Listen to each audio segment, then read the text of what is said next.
পরিমলে ফুলকুল 10 দিশ ভরে, দিবসে শীতল শাসি ছায়া বনেশ্বরী, নিশায় সুশান্ত নিদ্রা ক্লান্তি দূর করে।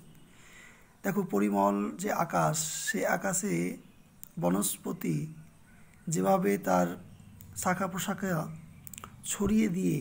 ছড়িয়ে দেয় এবং নিম্নে বসে থাকা জীবকুলকে যে রূপে ছায়া প্রদান করে, রাত্রিতে সুখ নিদ্রা প্রদান করে, সেই রূপ হলেন ঈশ্বরচন্দ্র বিদ্যাসাগর।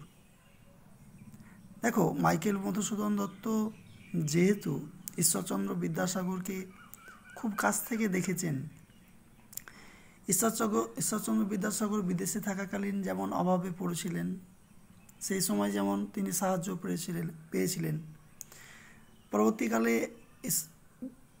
মাইকেল মধুসূদন দত্ত যখন অসুস্থ, মৃত্যুশয্যায় শায়িত, সেই সময়তেও পাশে পেয়েছিলেন বিদ্যাসাগরকে। তাই তিনি কিভাবে তার ঋণ ভুলে যেতে পারেন, তাই কবিতার